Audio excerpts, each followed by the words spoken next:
Good afternoon, everybody. Welcome to TED Talks Ball. We've got a special Thursday afternoon edition, a special, well, I thought it was Bengals behind enemy lines. It's kind of an interesting story. Um, Big Mike and I are part of a DM group on Twitter, and I asked the head of the group, I was like, hey, do we have any Cleveland, or not Cleveland Browns, any Cincinnati Bengals fans, creators in our group? And he's like, oh, yeah, the Man Cave, Big Mike.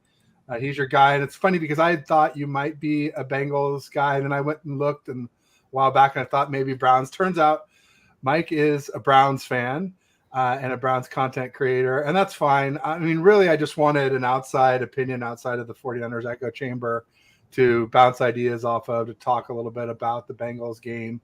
But obviously, we can talk a little bit about our game together, the Browns and Niners game. We could talk a little bit about things that have happened since the Vikings game for the 49ers, the Colts game for the Browns. And you'll have to forgive me, Mike, I didn't do my homework. Who do y'all play this weekend? We play Seattle. Ooh, well, we'll be big Browns fans this weekend. Yeah, absolutely. Interesting stuff there with the Seahawks.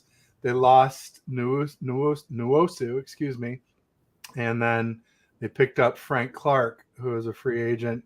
I don't think he's quite as good, but boy, it's nice if you're a Seahawks fan to pick up somebody that good off the street, and kind of a bummer if you're a 49ers fan, because I hate the Seahawks. I hate the Cowboys and the Seahawks and probably the Eagles the most of any teams. The Eagles really moved up quickly after last year. But enough about me. Let's get your banner going here. I should have had that going to start the show. So you can find Big Mike at the Man Cave 10 on Twitter.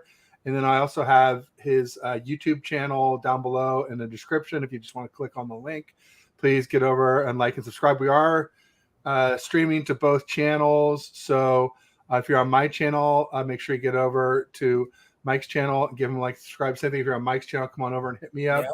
Like and subscribe. If you're on a browser, it's really easy. Just open up two tabs. You can watch both shows at the same time. Just make sure you mute one. And or if you're on a phone, you could always use a secondary device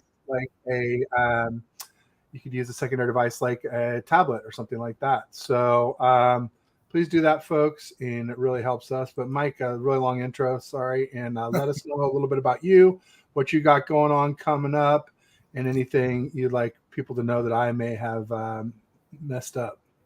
I mean, like you said, big Browns fan, been doing this for a while now. I've been podcasting for years. I just hit the sports side just about a year and a half ago with my partner. You know, he's a big Bengals fan. I moved down to Cincinnati, came together, bam, just talking shop at a bar one day, and here we are. But we're on YouTube at the Man Cave 8172 every Tuesday at 6:30. You can find us there, Sports Madness. And if you just want to talk life, bullshit, do your thing, Relax Wednesdays, 6:30, same channel. We just talk about anything, everything, and nothing. Very cool. I like that. Keep it well-rounded. I've been flirting with the idea of spinning off another TED Talks channel, not just totally general, but food related. I was going to call it TED Talks Grub because there's a lot of good food spots. I know food preparations, things I do that, like my son loves my quesadillas, the way I make my eggs, all those types of things. Compared to, the way mom makes it or other family members or other people he's exposed to or whatnot. Let's catch up here with the chat a little bit. As far as the chat goes, I will try to show every chat so that people in Mike's channel don't feel like they're missing out, or people in my channel don't feel like they're missing out on what Mike's people are saying. I may not read every single one, but Daniel Berry, Sports Highlights, was here early. He said, yo, welcome, Daniel, or welcome back if you're back. I got Nancy Cameron in the Nancy name before Cameron was Kelly, Nancy Kelly. So Nancy Cameron in the house saying hello, Ted. Welcome, Nancy. Jimmy Perez in the house says, don't forget to smash the like button. Yep, like and subscribe, everybody. It really helps us to do what we do. He's saying, what's up? Not much, Jimmy. Better now that you're here. Thanks for coming. Danielle in the house saying, Ted, hey, boo. Thanks, Danielle. Good to see you. Bryant Culp, he has his own YouTube channel. So does his wife, Tony. But both do great things. His wife does a women's roundtable every Saturday night at 5 p.m. Pacific, 8 Eastern. So check that out. And Danielle saying, Bryant, hey, boo to Bryant too. Guess I'm not the only one. Bryant says you just subscribed, so you just got a new sub, so that's cool. And he says Ted always has great guests. That's the trick to this whole thing. Yep. Great guests and great audience carry me for sure. Cleveland Browns be cheating. I mean, I will say they got some calls against us and they got some calls against the Colts, but it's not them that's cheating. It's the refs. Hey, I'll say it this way. The fact that the Browns had something go their way for once, I'm going to take it. I'm going to eat it up because usually it's going the other direction all the damn time.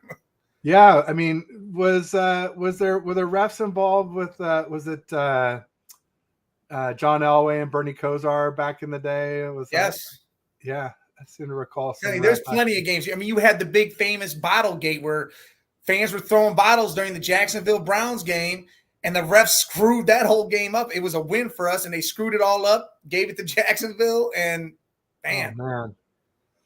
Brutal. We got Lena Brown in the house. Wilkerson, food chat is a good idea. Yeah, I mean, that's the thing. It's like, with TED Talks Ball, it's supposed to be all about sports. We do get into food and other things occasionally. And I left it as ball because I wanted to be able to talk Warriors and San Francisco Giants and maybe even soccer, who knows. But really, it turns out to be like 85-90% 49ers. Just the way things have gone so far. But, not everybody's into football and everybody's into the 49ers, but everybody eats. That's the thing about food shows. So you definitely have a bigger audience for sure, potential audience anyway. And then we got Rick Diaz in the house, says shout out to all the faithful across the country and across the world, especially from east, from south. Go 49ers, no one else. He's diehard. Yeah. So where should we start off talking? Should we talk a little bit about our game, the Browns and 49ers game a couple weeks back in Cleveland, in the rain, in the wind? Hell of a game. Congrats. I mean, first of all, congrats. Like I said, there were some calls that went your guys' way towards the end, but there were some calls that went our way earlier in the game. Yeah. It's just, I feel like the ones at the end are harder to recover from because you don't have as much time. Yeah, you don't have no time to do it. Yeah. But ultimately, Brock led the team down on the final drive, and Moody missed a 41-yarder. So it was definitely winnable, and it is what it is. And I just would say you guys' defense is ferocious, and what's his name? Kareem Hunt still has some tread left on those tires for sure. Oh yeah. And I'd say PJ Walker, he's obviously not a world beater, but he's got a little mobility. He was able to escape our defensive line a little bit. And if you can just buy a little time against our line, our linebackers are amazing, but our secondary, it can be had, especially because Charvarius Ward is a press man corner, and Steve Wilkes likes to play this off ball, almost like a prevent defense. It's not the best way to use press man corners, unfortunately. Listen, he did that crap when he was here in Cleveland. It doesn't work. Oh, man. You got to have the personality. He didn't have it here. And, again, you're trying to make someone play differently than they do, and it just doesn't happen. And it just means that they can pick you apart underneath, and it doesn't give our defensive line time to get home. And, so Bosa's sack numbers are suffering. So are Hargrave's. Hargrave's doing pretty well, but Eric Armstead doesn't have any sacks, and so that's pretty brutal for sure. But I think it was backstage we were talking a little bit, and I was saying how Jeremiah Owusu-Koramoah, JOK, he's a hell of a player.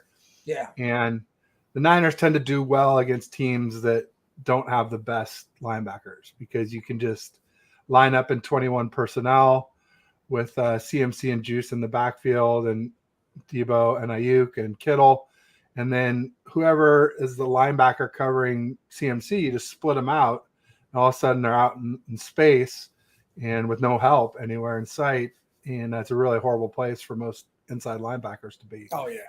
But obviously we had some injuries. Debo went down early. Do you think Debo hurt his shoulder in that scuffle before the game, or do you think it happened when he went out of bounds?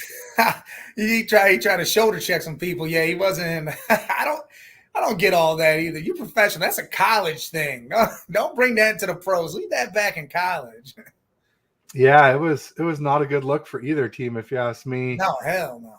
I mean, but it's just interesting that the two biggest instigators, Debo and Trent Williams, then ended up getting injured.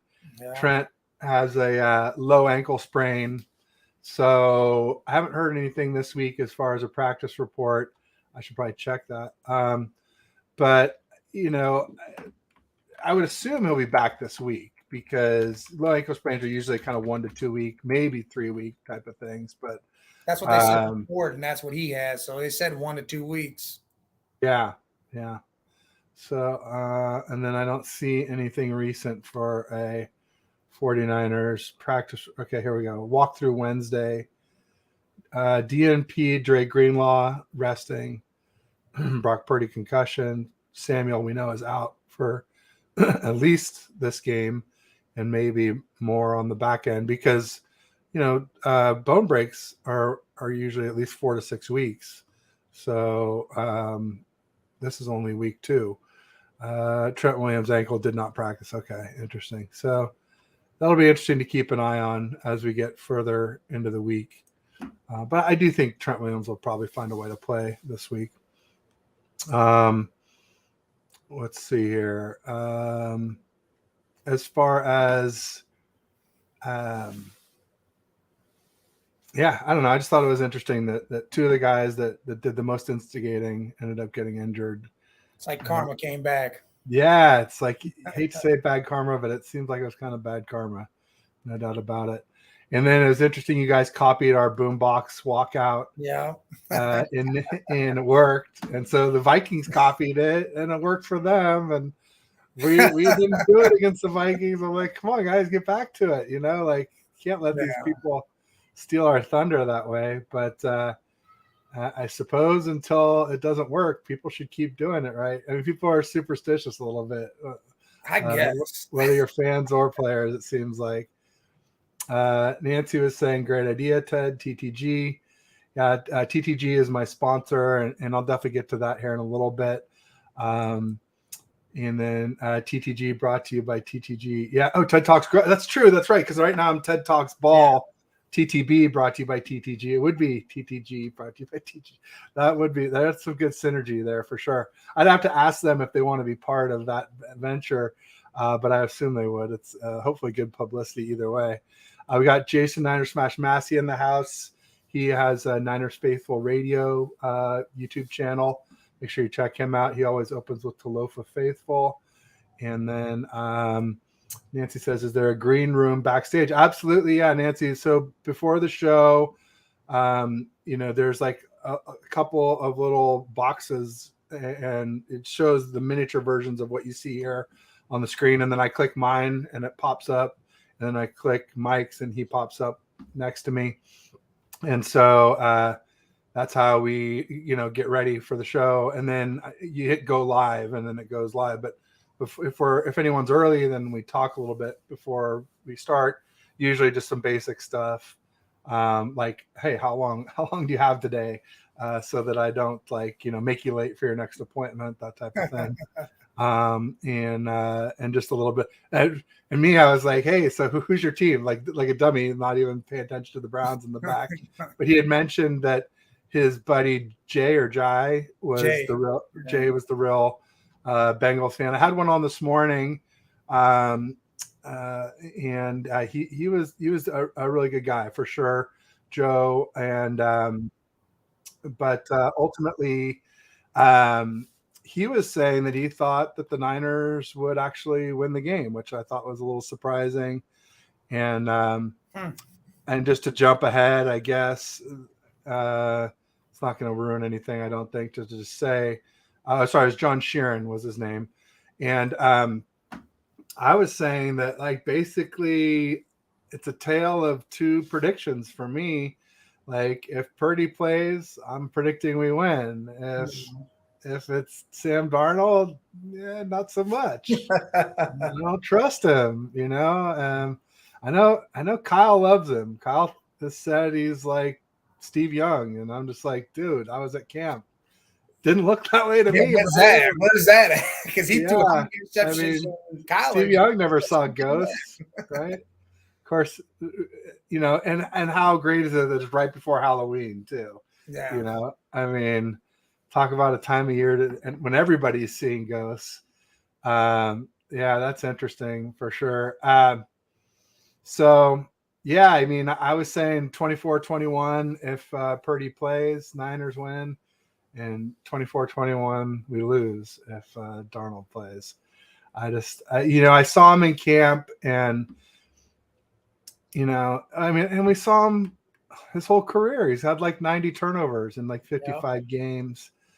I know he had bad teams. I know he had bad coaches. I get it. And he had 5 OCs in 5 years, not unlike Alex Smith. When we first drafted him, there was a lot of turnover on the 49ers. We were pretty terrible from 2005 to 2010 before we got Harbaugh. And so I see some parallels there. He does have a good arm. He's taller. He's got some mobility. But it's just the decision making. It just seems like when push comes to shove, he gets shoved. And it was interesting in camp. He was dink and dunk. That's all he did was dink and dunk. And I know that's probably what Kyle wanted him to do, and that's kind of the bread and butter of our offense. But he just like never aired it out. And in camp, really, Trey Lance was our best quarterback. And Brock Purdy was probably our worst quarterback in camp. And I understand installing Brock Purdy anyway, right? Where you just say, okay, that's fine. He's coming off this UCL, repair plus internal brace surgery. You know, clearly not 100% at that point. But now the funny thing is he told Troy Aikman, still not 100%. And that was my thing where I was just like, why rush him? Why not play Trey Lance? Why not get that kid some reps and let Purdy get to be 100%? And, you know, because I think when we played you guys in Cleveland, I was saying basically like, I bet his grip strength isn't 100%. Because when he tore that UCL in Philadelphia, he there was nerve damage and he couldn't grip a ball at all. The only thing he could do is basically shot put it when they brought him back in. Yeah. And so, you know, he struggled clearly with gripping a wet ball in Cleveland. And I was just wondering, maybe his grip isn't 100. Now he's telling Troy his whole arm isn't 100%. I'm like, I'm not surprised. I reported on it from camp. There was Ryan Hensley, who's one of our bigger content creators, and Rob Stats Guerrera, another big one, who's kind of buddy with Kay Adams. They pulled me out of one of the camp practices to do a live report because it had never been done where a creator comes out during a camp practice and talks about what's going on. And I was like, Brock, I don't think Brock's arm is right. And Kyle just kept saying, oh, it's fine. It's fine. And now it's, you know, so clearly not 100%. It looked like it in the Dallas game, but other than that, most of the rest of the season, it hasn't. So I really think Lynch dropped the ball with the whole Trey Lance move. Like you said, he should have let Purdy chill. Hey, man, get yourself 100. Let Trey Lance play because you could have still traded him. You probably still could have had Dallas picking him up. It still would have worked in your favor, but you also would have had 100% healthy Brock Purdy without, we're going to put in Sam Darnold and see what he does, or we're risking more injury to him. We're taking losses because of the injury and all this other stuff. I really think John Lynch dropped the ball on that big time. Me too. And like I said, I understood installing Purdy because of what he did last year and the assumption that he will get back to that level at some point this season. Totally understand. You could never make Lance the starter just based off camp and preseason. But the part I didn't understand was installing Darnold as QB2. And then that's when Trey was like, F it, I'm out. He's like, I'd rather be QB3 anywhere but here. Yeah. He knew he was never going to get a fair shake at that point. And, you know, like I said, I mean, Lance way outplayed Darnold. Well, not way, but he was better than Darnold in camp. And in preseason, it's like Kyle sabotaged Lance against the Raiders, where he had the first 3 series. He didn't call one single run. And we're a run-first team. You know, our run sets up the pass for us. And he never played him with CMC. We never got to see that. And then they finally ran it in the fourth drive against the Raiders, got some momentum, got a TD, the only TD of the game. Trey got some rhythm going. And so, yeah, it's just frustrating to me. And then in the Broncos game, Trey had some like high highs that like Eric Crocker, one of our big content creators, was saying, if he could do that more consistently, there's no one on this roster that could touch Trey Lance. And I'm just like, and he's like, basically, it's just going to take reps to get there. And I was like, man, I just wish we would have given it a little more time. And I do understand, like, once you decide Brock's the guy or Trey's the guy, you got to get rid of the other one. I just thought it was too soon to say that Brock was the guy, especially with his arm not being 100%. Like, because then it may never be 100%, right? Yeah, I mean, you could have still said Brock's the guy, but we're going to sit him and let him get healthy and let Trey play. I mean, it's not – you're not giving QB1 the Trey. You're still saying, hey, that's QB2. He's just going to play while he gets healthy. I mean – I don't understand why they had to rush that so bad just because they thought he would lose some momentum because of the year before and what he was doing. But still, you can't push that. Can't do it. Now with someone like Brock. I mean, there was about 2.3 games there where I was sort of saying, okay, I get it now. It was the end of the Giants game, all the Cards game, and all the Cowboys game, where I was like, ultimately, like I've had to been adjusting my rankings all season. Like, I started him out at 14 to 18 over the summer, and I was calling him mid, so I got into trouble for that. But I meant, middle of the pack, average. Yeah. Mid and mediocre have sort of negative connotations to people, even though to me it kind of all means the same thing. Yeah. And so then after the Giants game, I was like, okay, we'll bump him up to 11 to 15. And then after the Cards game, I'm like, yeah, maybe 8 to 12. And Cowboys, I'm like 6 to 9. I wasn't going to go elite because I don't think he's, I don't think he'll ever be Mahomes. Allen, Burrow, Herbert, Lamar's starting to look like that again. But that's sort of my top 5, and those are the guys I say that are elite. You know what Purdy is? He's elite, but he's an elite game manager. That is what he is. Yeah, because during that 2.3 games, even our whole first 5 games, he was doing better than Matt Ryan 2016, who was the best version of this offense previously. So I love Purdy when he played for Ohio or Iowa State. I thought he was a great quarterback there. The way he moved the ball, he has a high IQ, so he knows what he's doing. Again, does he have trouble throwing the ball down the field a lot? Yes, he has some issues. But again, he's a good elite game manager, and that's exactly what you guys need. You guys have a good defense. You got CMC, you got Kittle, you got Ayuk, you got Debo. You have a great offensive line. You guys can the Ravens in 2000 did it with Trent Dilfer and that defense alone. I mean, trust me, Brock Purdy can get the job done. He can. Is he MVP caliber? No. But he can get the job done.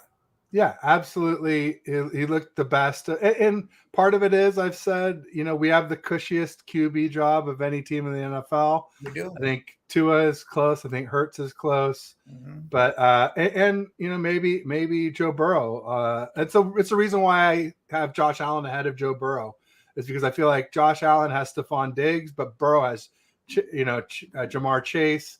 He's got T. Higgins. He's got Boyd. He's got Mixon.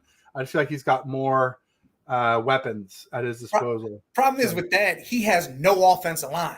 Burrow that's true. That is the most they paid Orlando Brown to come there and suck. Like, that was the craziest thing in the world. Then you got Jonah Williams over there looking like trash, switching from one side to the other. That offensive line can't block anybody. And with Burrow having that calf strain, and then also he has a complex where he has to be in every play. He's going to hold on to that ball until the last second, and then he gets sacked or hit even when he's throwing the ball. Throw that thing away. Just throw it the hell away and stop playing his game. Speaking of not throwing away, that was Jimmy G. He would never throw it away. And he would have like these great completion percentages because it doesn't count as an incomplete when he gets sacked. No, see, Pretty G was he had a problem with that too. Pretty G. Because he really thought that, hey, I got to do everything. His problem was he always thought his job was on the line. Right. I have to force everything, because if I do some special play or make something special happen, then I'm not going anywhere. I can chill. I know I'm cool. No doubt. Real quick, I want to circle back up a little bit. Bryant Young did say that we did do the bump box against the Vikings. See, I just saw Purdy walking out, and he was like very sedate and like buttoned down, and so I must have missed the beginning when the bump box came out and Kinlaw marching it out. So I didn't see that, Brian. But thanks for clarifying. He said, "I hope Sam Darnold can prove the doubters wrong." Apparently, when on the home opener against the Giants, well, first of all, Bryant Culp is a big Jake Moody fan, and so he was probably a little bit crushed that Jake missed 2 field goals in Cleveland. Mm-hmm. But he did before that at the Giants game. He wore his Jake Moody jersey, and when Sam Darnold came in to do the mop up, the kneel down or whatever he did, the last 2 handoffs or whatever against the Giants. He was saying Sam area, kind of like Trey area, and so he's a pretty big Sam Darnold fan, I guess. So we'll see. It's going to be interesting to see. I mean, I wonder how well Sam Darnold would have to play to create a QB controversy in San Francisco, because there's a level where it isn't happening. I hope not, because I believe in Purdy. Jim Everett the Great was griefing here. He said Purdy can't throw past 10 yards. That's not true, because Purdy lights it up from 10 to 19 yards. That's his sweet spot. And even against Cowboys, he threw some nice deep balls. He had a really nice deep one to Ayuk. It got called back, and then he turned around and hit Debo deep for a 43-yard total, not 43 air yards. But he's had some, he had a 41 air yard attempt or completion against the Cards to Ayuk. That might be one of his longest of the season. He can hit him. He's not like a big arm quarterback. He's not tall, doesn't have a big arm, doesn't have a lot of top speed. But we also got Red Jet Shell now. Steve-O's Customs in the house saying shout out to my guy Ted. Thanks for coming. Red Jet Shell in the house saying my MVP parade, I feel, was only because we went 5-0 and kick and have skidded off. Yeah, I mean, I was starting to see Purdy, in that MVP conversation a little bit, and I could understand it. But then when you saw Christian McCaffrey a few spots below, to me, like that invalidates it. Yeah. Where you got no other quarterbacks in this list, and yet you got this running back there. That again, it makes Purdy's job a little cushier when you have the ultimate safety valve in Christian McCaffrey, because he's a former quarterback. He knows exactly where to stand to be, like, at the same time as close as you can be to the sticks and as far as you can be from the nearest defender. And like somehow he has that perfect balance. And that's just what his superpower. So Jim Hart says 49ers delusional calling. Yeah, I did agree with this. Very much.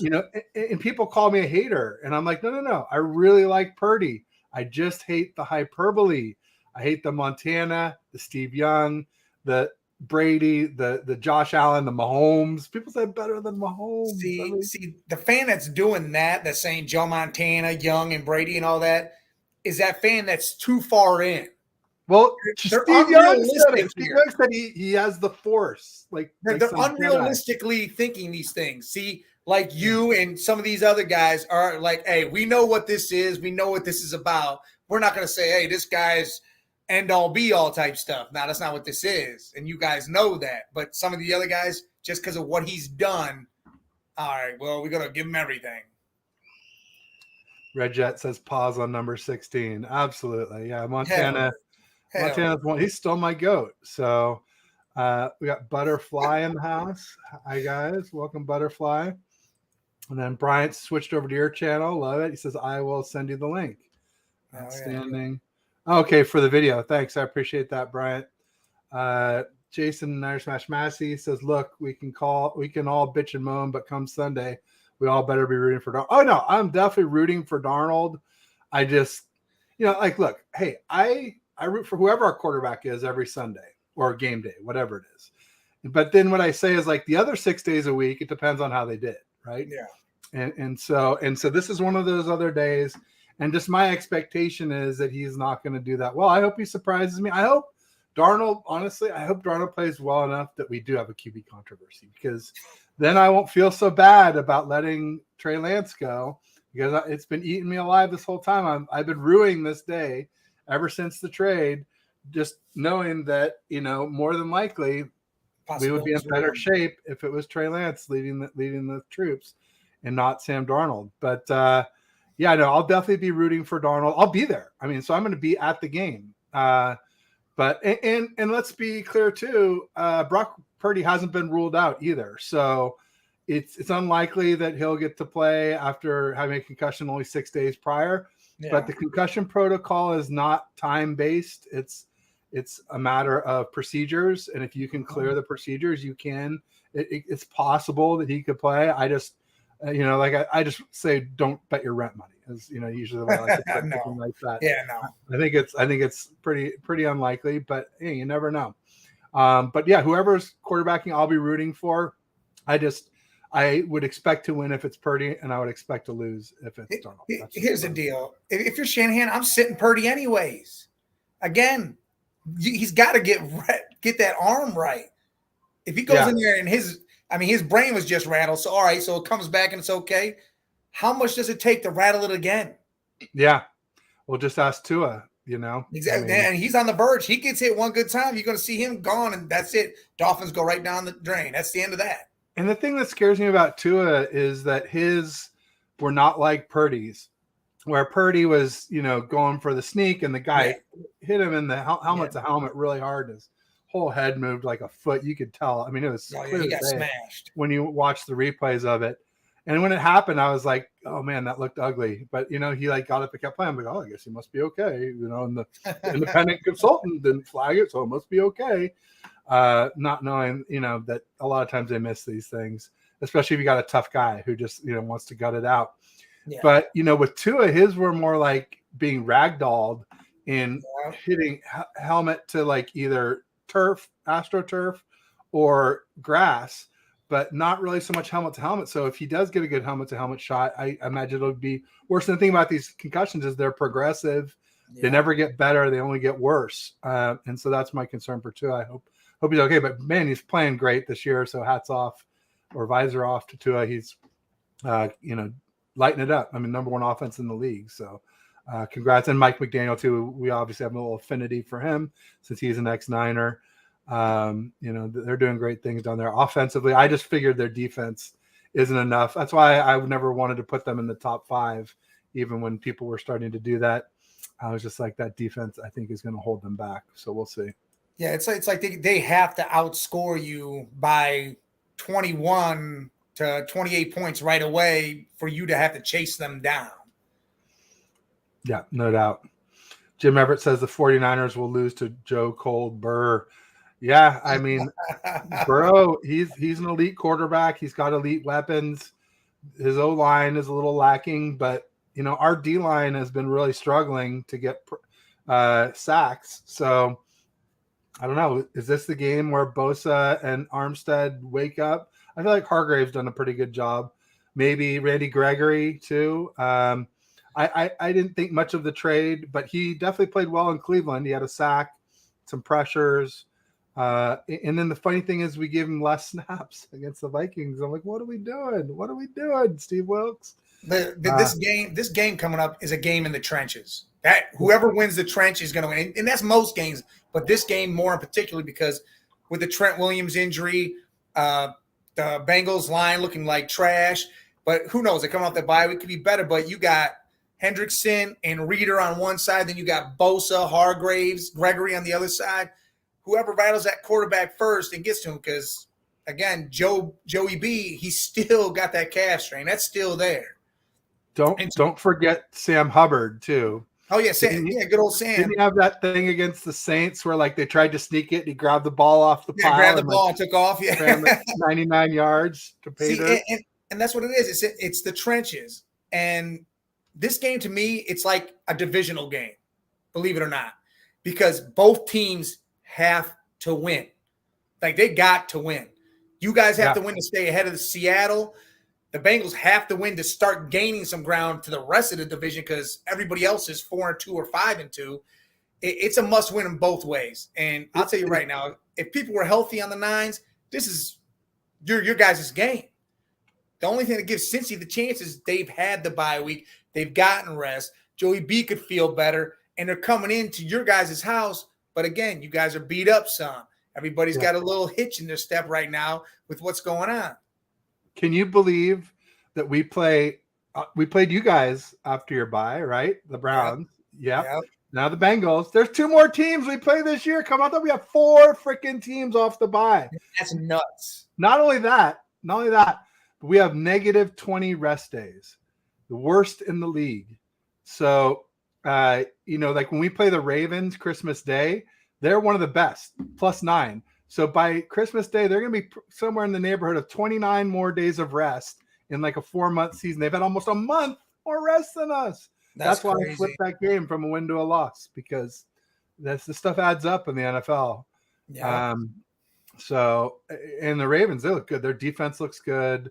Lamar's looking good. If their wide receivers could just step up a little. Obviously, they got Mark Andrews. He's a beast, at least as a receiver. And that's going to be an interesting one. But yeah, we got so shafted. West Coast teams always travel a lot, but we have the second most travel miles too. Sorry to complain, but there's just some things I saw before the season, and it just always rubs me the wrong way. And then I think we had the 5th toughest schedule when the season started. Those things always change as we go through, but it started out looking very difficult. Yeah. And I feel like we're in the section now where we've got, the Bengals, we got the Jags in Jacksonville after our bye, the Bucks at Levi's. That shouldn't be too bad, but Baker's playing pretty well. And then got the Seahawks in Seattle for Thanksgiving, the Eagles in Philly, then the Seahawks and Levi's come back to. That's a brutal schedule. It is. When do you guys? Are you guys in Cleveland against Seattle? Or are you guys in Seattle? We're West Coasting it. Okay, so you guys will be playing the same time as us then. So we won't get to know we'll have to be watching it on the stadium scoreboards then, or our phones, whatnot, to know. So because it'd be nice if you guys could actually just beat the Seahawks before we play. That way, I mean, nobody wants to go into a bye on 3 straight losses anyway. Yeah. But the funny thing is, even if we do, we'd be 5-3, and in 2021 we were 3-5 at the 8-game stretch, and in 2022 we were 3-4, and then got to 4-4. So we're but it would still be our best start since 2019, the Super Bowl year, where we went 8-0 to start the season. Which is pretty crazy. That comment right here, the Colts got robbed by the refs. In a sense, I'll give you that. But, I mean, it was defensive holding. And then that pass interference to me, I wouldn't have called it PI because, again, that was an uncatchable ball. But that dude was yanking on his arm, so I would have still called it defensive holding. Either way, to me, there's a flag on the play. I mean, no matter what, there's a flag. Because if you're yanking the dude by his arm back, I mean, that's still holding. There you go. It's crazy the way things happen, but usually these things even out. And but I did sort of think like, man, the Browns are living right. They got that 2 weeks in a row. They got help. And I'm happy because again, we never get it. Yeah, no, it's huge. And sometimes you need a little luck. So I mean, that's what I'll call it. I don't think it's. I mean, I am more of a tinfoil hat type of guy. And I think sometimes the league, like for instance, like with us, I think what happened is they thought, all right, we want this game to be, exciting. We want the Browns to score here, and the Niners will still have time to do something about it. And we just didn't make it happen. I think the NFL, somebody said it's not fixed, it's facilitated. And, they want to make sure there aren't these huge blowouts. They want to make sure that it's exciting. And so I think they do little things here and there that, maybe bending the rules or ignoring certain things that happen. But ultimately, usually it evens out over the course of a season. And not to wish bad luck on you guys or anything like that, but it does tend to happen that way. So we'll see. And hopefully your guys D and hopefully Deshaun Watson, the other D, can, make it back and do some good stuff for you guys. You guys paid enough money for him. I feel like us having to use PJ Walker as long as we are is that evening out here, because now we got to sit here and pray our defense can hold whoever so PJ can make a couple decent throws and Hunt can run the ball and do whatever. I mean, not at first we weren't trade deadline. What are we looking at? We're not looking at a quarterback. We're definitely not doing any of that. Now all of a sudden you hear people saying, oh, go get this guy, go get that guy. Oh my God, dude. That shit, Kenneth Ford got hurt too. Jerome Ford got hurt. Yeah, he's got a low ankle sprain. Oh man, brutal. So now it's Hunt. And he just had like the fastest time in the NFL. Didn't he have 21 point whatever miles an hour? Yeah. Oh, crazy. Well, hopefully he's back before too long. Too early to even call Purdy Garcia yet. I agree. Way too early. Garcia was good for a long time. But he could be at some point. They're all agreeing. Butterfly says, I shared this out on Discord for you. Thank you, Butterfly. Yeah. That's awesome. I don't know the first thing about Discord, so yeah, I've been on there a few times, but I just got into that. It's interesting because when I publicize these things, I do it on Insta and I do it on Facebook. I even do LinkedIn because I got a lot of followers on there. And then I've been doing Threads, but maybe I should be hitting up Discord too.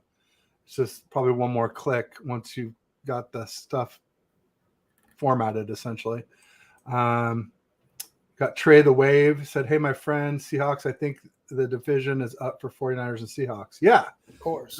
Yeah, that's what we thought before the season started, and nothing has changed my mind other than Puka Nacua going off. He's insane. Yeah, that's nuts. Sorry, he is. I mean, I think he had like 15 catches against us or something like that. And the Rams almost upset us for sure. So that's wild. You should not have traded. Yeah, no, I agree. But your handle kind of makes me think you might be a little bit biased. But no, I definitely was a Trey Lance guy for sure. So I'm hoping that Darnold does well because I don't want Kyle to get a bunch of backlash. Honestly, I'd like him to get this right. I'd like us to get quarterback right, even if it's not my guy. Hopefully it's Purdy, and if it's not, I hope it's Darnold. But I just don't believe it could be Darnold. No. But I've been wrong before, so we'll see. Can we get a replacement for Wilkes? Asking for a friend. Yeah, I mean, Wilkes is definitely struggling lately. Our defensive line is struggling, but the Browns only scored 19 against us, and the Vikings only scored 22. Before that, we had like the lowest scoring allowed defense in the NFL. Mm-hmm. So I'm not really ready to fire Steve Wilkes just yet, but yeah, I would like to see him learn a little bit better how to utilize our players to make our defense not give up so many yards all the time. D-line is going to step up a lot. I mean, this would be the O-line to do it against. Yes. The Bengals O-line has struggled since Burrow's been there. I mean, they were kind of okay the Super Bowl year, but even then, they were not like a top O-line. They were just better than before and after, right? Yeah, I agree. You have a chance to sign Frank Clark. Now he's with the Seahawks. Yeah, we were never going to sign Frank Clark. He has character issues. Niners don't do that. We stay away from guys that have that kind of a past. So Frank Clark was never an option. I mean, honestly, I was surprised a little bit with Randy Gregory. But I think I was thinking more of the guy named Greg, who was the one on the mound of assault rifles and had domestic violence stuff. Greg Hardy. Yeah, Greg Hardy. Randy Gregory and Greg Hardy confused the smoking weed part, and especially given the current state of affairs with weed, I think that's one thing you can overlook. Oh yeah, definitely, because pretty soon that's going to be non-existent. I mean, the NBA, you're allowed to. Yeah. I mean, so eventually it's going to be whatever. Yeah. But I mean, I would love to have somebody as talented as Frank Clark, especially. I mean, I think he's the playoff sack leader, like all time. I think it's all-time playoff sack leader, Frank Clark. So that's pretty. My Colts got robbed by the refs. Yeah, we saw that. We've addressed that. And I'm sorry that happened. It does happen, though. I mean, it definitely does. The week before, and like Mike was saying, it's happened as Browns plenty of times. Yeah. So nobody has that marker corner that I'm aware of, where like they've only been shafted by the refs and never got a good, steer from it. Now, the Patriots don't get shafted ever when Tom Brady and Belichick are doing it. Well, I feel like that's Mahomes. Now the karma's starting to hit. I think Mahomes is getting all those Brady calls now. Oh yeah, see, it's switched. Yeah. He passed it on. He said, "Here's the yellow flag, son." Yeah. But it was Brady for a long time. Absolutely, Brady, Rodgers. There's like a list of QBs. Kyler Murray got a ton for a long time, especially against us. It's just That BS little rocking dude. calls. That little dude needs to quit and go play with the Oakland A's. He needs to be done. Be done with football, dude. Go play baseball. There you go. Josh Dobbs looked good against us, but he's, I guess, regressed since then. So it was interesting. There was a stat at one point, and I loved it because it was like everybody saying, "Oh, Purdy hasn't thrown interceptions," but yet he had thrown 4 interceptable balls, and Josh Dobbs had thrown 8 interceptable balls and no interceptions. And then you got guys like Mac Jones who threw like 12 and had only gotten 4 interceptions. And then there's poor. I mean, I hate Stafford, but you got to give him credit. He'd only thrown 3 interceptable balls and had 5 interceptions. I'm like, oh, you poor schmuck.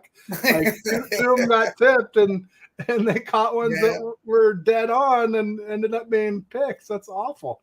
So it's just interesting to look at, because over time you expect those things to even out. And now, of course, Purdy has had a few interceptions, and he threw 1 in Cleveland, and then the 2 against the Vikings. But I guess the 2 at the Vikings now has an asterisk because it came after the concussion. And so now, because I had moved him from 8 to 12.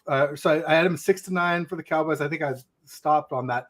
After the Browns game, I bumped him back up to 8 to 12. After the Vikings game, I had him bumped him back up to 11 to 15. And then I'm like, oh, looks like I'll keep him at 8 to 12 because he gets a hall pass because of the concussion. So it's hard to argue that didn't affect him. Redjet says the back end of the season is going to be anything but easy. That's what runs up the middle through 7 games. Hero ball, Messiah ain't cutting it. Oh, for real though. Yeah, I mean, I think teams are just saying we're going to take away CMC. Somebody else beat us, and I think Brock can. I just think it's tougher when you don't have Debo and you don't have Trent. And honestly, CMC was banged up against the Vikings. He certainly wasn't 100%. Real quick, want to do a quick commercial break. We talked earlier about TTG, brought to you by TTG, or as it is, it's TTB, brought to you by TTG. They are the Travelstead Group, and they are retail and hospitality logistics. So they do transportation and warehousing for brick and mortar. They do FFE, which is fixed furniture and equipment. They do OSC, which is operating supplies and equipment. They do new store openings, rollouts, relocations, decommissions, from the first mile and to the final mile and everywhere in between. Travelstead has you covered. Let us know how we can help you via air, ocean, or land. They do closed loop solutions for retail and hospitality. So talk to Henry or Nick there. They're my guys, great folks. They also have 100% US-based support. These are very complex operations. Things invariably go wrong, or there's fine tuning that needs to be done. It's nice to know when you call that it's people here in the States who understand what you do, not some call center overseas where they're like, no clue what your company does. And so just check out the link. It's in the description of the show, my YouTube about page, my Twitter bio, Insta, Facebook. If you follow me there, click on it, check out the video, and just make sure you tell them that Ted sent you. So I appreciate your help if you're in that space. But and thanks for letting me pay the bills, Mike. I appreciate it. So we got Randy Daytona in the house. Great to see you, Randy. Says, anyone talk about Kyle's record in October?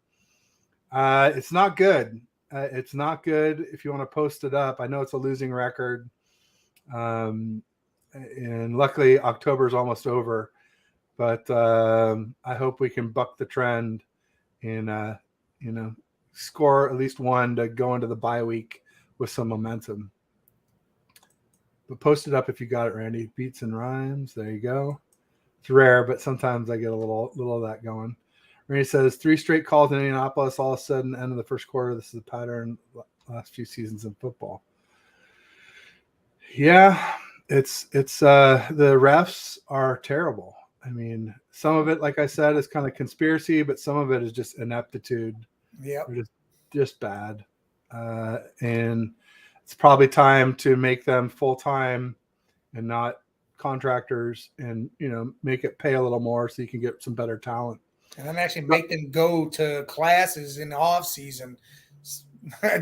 do something to better themselves, because obviously if they're trying to be the same ref as last season, it's gonna be the same trash out there on the field. It ain't gonna change. Yeah, absolutely. Absolutely. We got Lee Gallen in the house. He is El Presidente of 49ers Faithful UK. That's this flag here. He and Paul Hope, you know Paul probably from our DM group. Paul did a lot of work with Let's Talk Sports and with Nick. And let's see here. So Lee's going to be out here for the Bucks game. So that is, he said in 3 weeks. That's November the 19th. And we're all going to sit in the Gold Mine, which is an out-of-town VIP section in the end zone. So I'm excited to meet Lee, excited to meet Paul, any other UK folks coming or any other, US folks that'll be there. Super excited about that. So Lee, thanks again. And can't wait to meet you guys. It's going to be a lot of fun. I know Paul's really excited too. He's been posting pretty much every day about it. It's pretty awesome. And make sure you check out 49ers Faithful UK. They have a great show on YouTube as well. And they do every Tuesday at noon Pacific, and more than that. But that's at least that show every week. So great folks to check out. And we've kind of been on similar growth trajectories in that 600 plus subscriber range. So awesome. Just having someone to push you along. Randy saying Kyle is 11-6 in October and 0-36 when losing. Oh, I thought he had a losing record in October. Huh, interesting. But 0-36 when losing. Yeah, I mean, I saw that stat about what his record was, down by 8 in the fourth quarter. It was not good. We're definitely a front running team. I said that I was watching the game with my folks, and which is great because my mom can watch my son some during the game, and that way I can let my wife have our younger son, and that way at least she doesn't have to have 2 kids to deal with and while I'm engrossed in the game. But I would say to my dad, we're a front running team. We're not built to come back. We're not a pocket passing team. Yeah. Especially not without Trent Williams and Debo. And so that's why I had my doubts that we'd come back against the Vikings. But we maybe we would have if Brock hadn't been concussed. It's open to debate. 0-29 when trailing by 5 or more in the fourth quarter since 2017. My name, my beeswax. There you go. There you go. I think I'm getting behind in the chat. So when I get too far behind, I usually like to just start at the bottom and work my way up. 11-16. That's the one I think I saw in October. 11-16. That sounds more realistic. Also, we were 10-20 against the Browns lifetime. Haven't beat the Vikings at home in a long time, since 70s or 80s. I remember that. No doubt about it. Trey the Wave says, do you like Levi's Stadium or no? Some people hate. I definitely didn't like Levi's at first. But lately it's gotten a lot better, especially since we've had some playoff games there and some playoff ones. It's interesting. We've actually never lost a playoff game at Levi's. So knock on wood, hope I don't jinx us there. But, it's definitely started to get a little bit of that candlestick vibe. I think it just takes winning for a while to kind of get people in that mood where, it is hard to get in and out of. It's definitely, the tailgating experience is not as good as it was at Candlestick. You can't tailgate everywhere, but once you get used to it, it's a pretty good environment. The main thing is that you don't want to go in September when the sunny side just fries. It gets incredibly hot on the sunny side of that stadium. And so now we schedule a lot of our September games away or at night. But now I'm starting to wonder if that's a mistake, if Purdy isn't good at handling a wet football, that is. Mm-hmm. Maybe those are some pretty dry games. It's too bad if people fry, but at least the ball will be dry.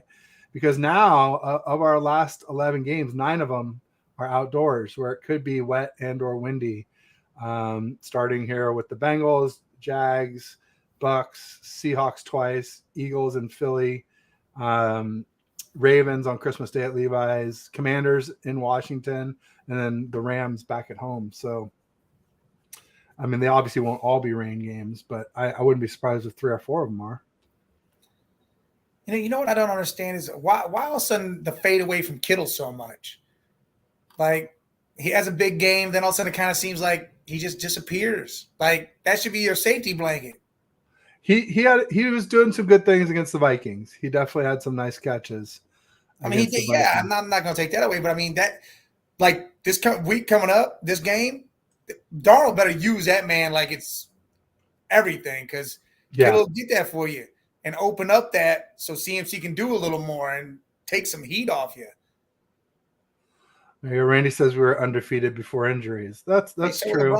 We were undefeated before Nick Chubb got hurt too. Yeah. That's a good point. No doubt about it. And prayers up for him. I guess it's an MCL, so that's better news. Yeah. Oh man, everybody thought because he had somewhat the same injury in college. Yeah. It looked crazy. What if the Niners trade to get a Bosa brother? Okay, so that's what the Joey has 9 tackles and 3 sacks. Joey's always injured though, man. I don't think he's worth his contract if I'm being honest. I mean, I would love to have him, but I wouldn't expect him to play very often. I never root for injuries, but I also don't ignore them. Is the way I put it. So CMC didn't do much in the Dallas game. Yeah, well, Dallas said anybody but CMC beat us, and everybody did. So I mean, we were winning 42-10 with 11 minutes left to go in the fourth quarter. That was some say our Super Bowl. We'll see. I hope not, but maybe we peaked too soon. It's hard to argue that I mean, until we show back up again. I think we will, but it's people will say it until we do. Pick came after on the play after the concussion. I thought, yeah, one pick came on the play after, and then another one. They were both after, but one was literally the next play. Yes, exactly, Randy. Fourth quarter using voice to text. My bad. Okay, I didn't see what your bad was. Can't even get a complete 13 passes a row. Forget 13 games. Interesting. I'm just saying, can we play Saul or D'Amico under the table until we figure it out? Another question from a friend. So Red Jet does not like Steve Wilkes. I liked the idea of Steve Wilkes before the season. It's definitely, I mean, I'm starting to get frustrated. I have concerns. I'm maybe not as bent out of shape about the blitz to end the first half as other people were. Not because it was a good idea to call the blitz, but because, I mean, Charvarius Ward should have knocked that ball down. I mean, instead he went for the pick, and then Jordan Addison took it away from him and scored a TD. So it was it's a bummer, but I'm not as mad at Steve Wilkes as some people are for that one. Trey Lance. Oh, Randy is a big Purdy fan and didn't like that I like Trey Lance. How many other QBs start 13-0 as a rookie? Well, I mean, minus the injuries. Yeah. So, I mean, again, I excuse him somewhat for that, but injuries have always been a concern for me with Brock Purdy because of his stature. I mean, he's 6 foot, maybe a half inch, 220, but a lot of the weight's in his legs, so he's not. That half inch is big. That's a big half inch. It is because, well, they try and say he's 6'1". I'm like, nah, he. You can't round up in football. No, you got to call what it is. No, exactly.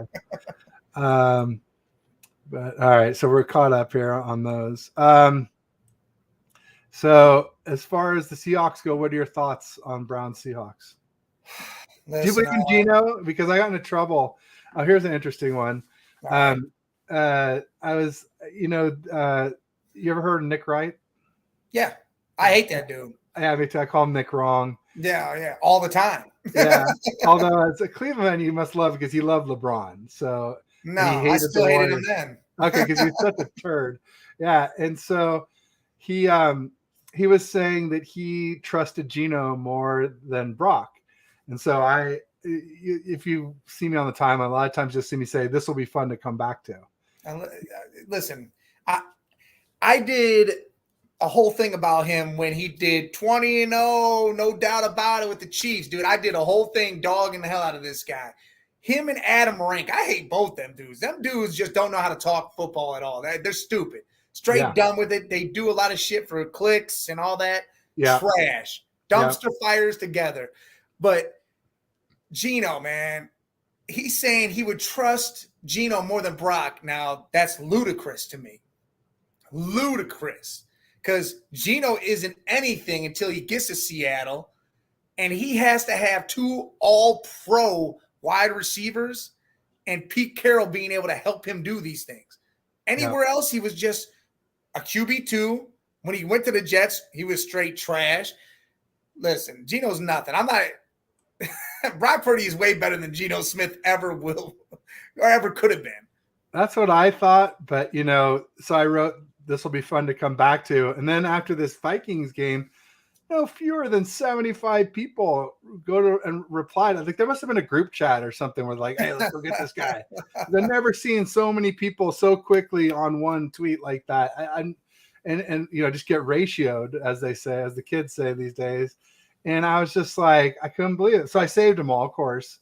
And I almost went back to them all after this concussion thing, but I want to wait till Purdy plays well and then go back and just be like, just wait till after this. Now I'm back. And the funny thing is all these jerk offs were like, oh, hey, I'm back. I'm like, dude, you weren't here to begin with. So like, what are you talking about? You're back. Like, so I hate trash talk when they don't trash talk up front, like where you pile on at the end.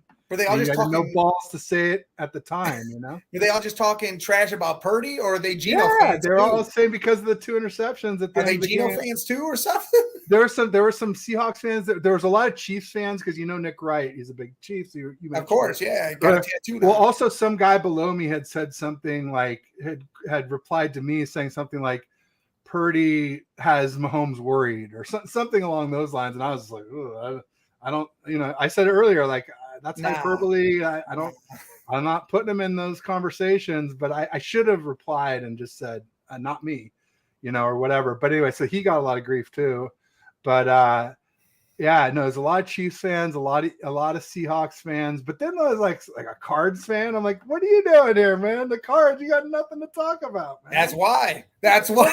He went 20 for 21 against you guys. Like, well, our defense sucks. I'm like, yeah, whatever. The whole team sucks. There ain't nothing good about your team. Not one position on the Arizona's team is good. Not one. No.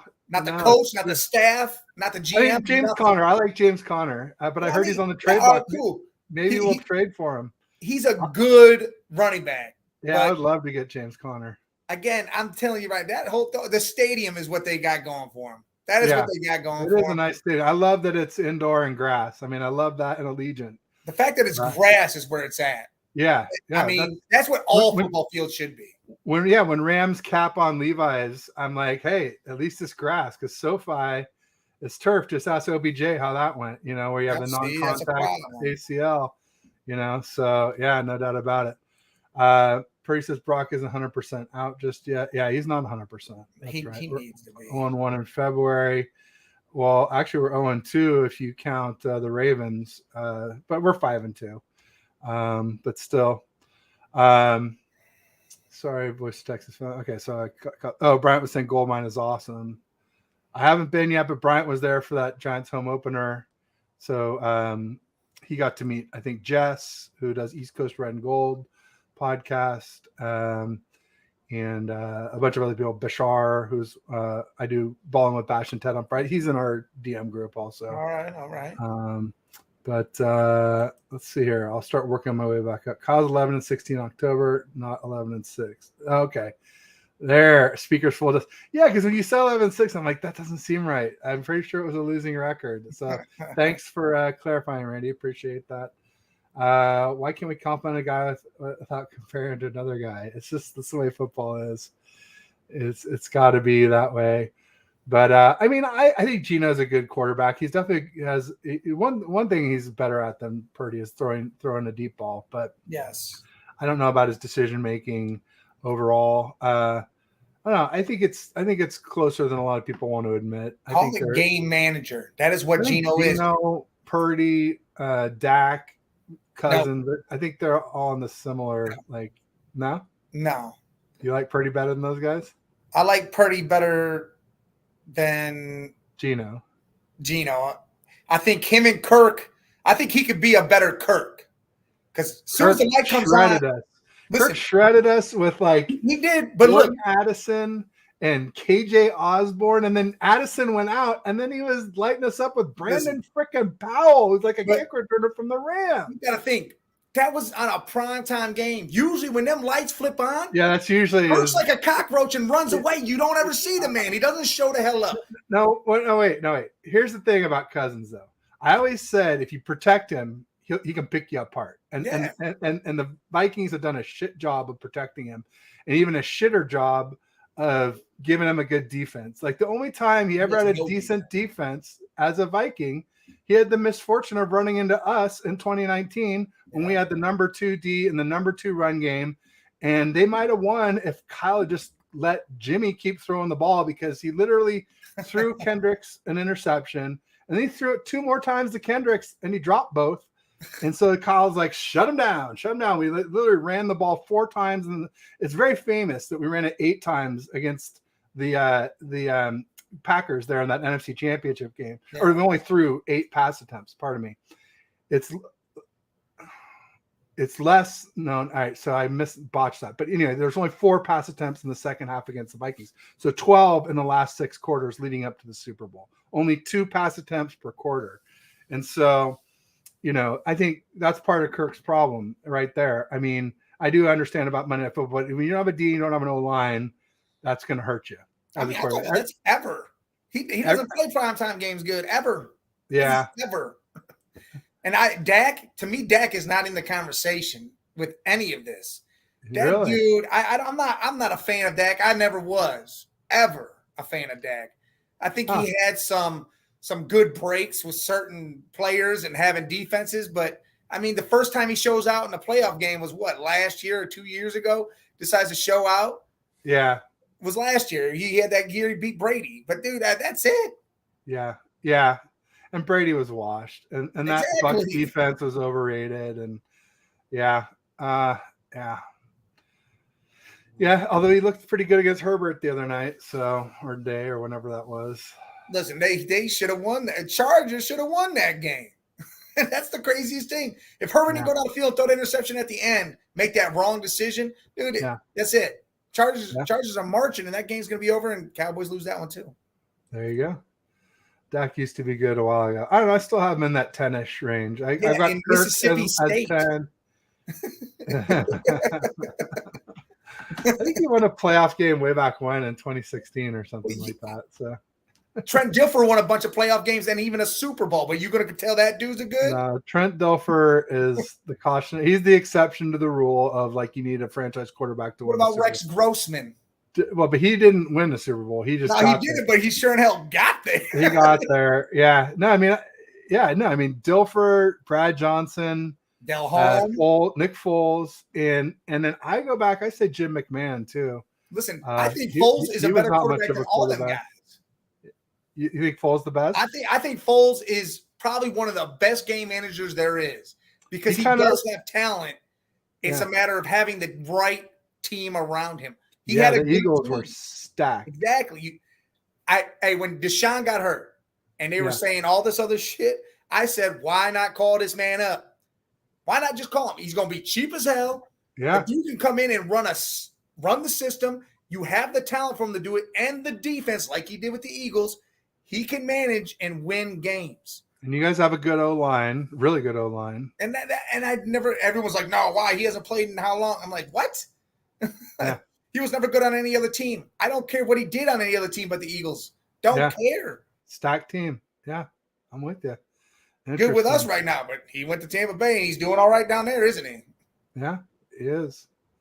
What do you think about Seattle's secondary with Devin Witherspoon and Woolen, Diggs?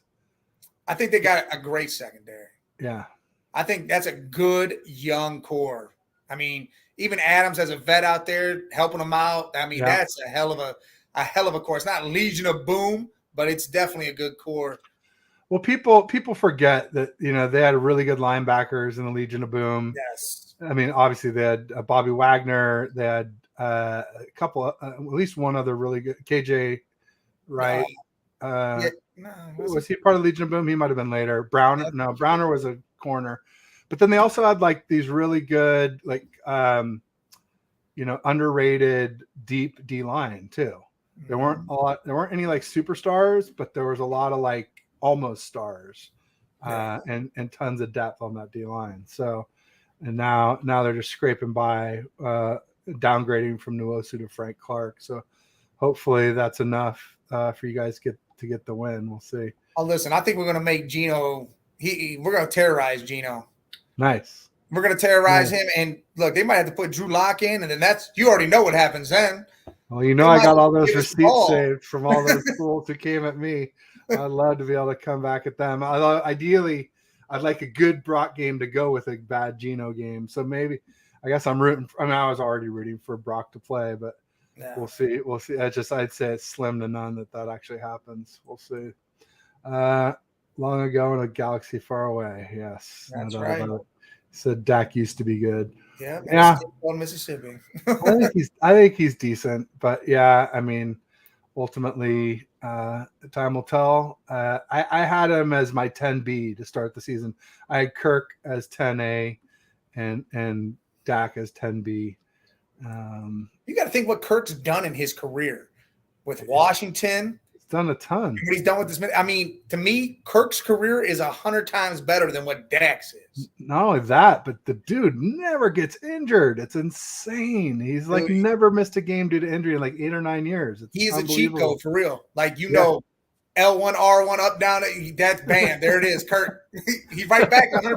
Like, In the plaid shirt his wife bought him. It's so just walking around. Then all of a sudden he's got some chains hanging. And driving the minivan or whatever it was.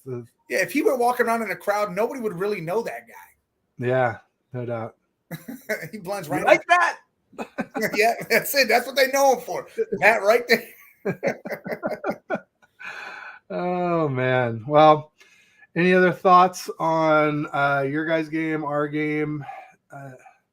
Listen, I think both games can be close no matter what happens. The 12th man's always a factor, especially with – listen, this is a big thing for me. In that Indy game, Garrett got called for offsides. They threw the flag. It's a free play. He stood up like he was a kid in class and the teacher yelling at him, stood up and said, "What, me?" And just stood there, didn't continue rushing the quarterback to make sure he got pressure still. He just stood up and said, "Yeah, man, just stood there. Nah, you can't do that. Continue rushing it. Even if you did go offsides, until they stop the play, you better continue doing your thing." But close games either way. I think the Browns get it. If Sam Darnold's playing, I really think Cincinnati gets it in the end. And I think it's a field goal, coming down to the pipe. McPherson hits a field goal. Yeah, that's what I was saying.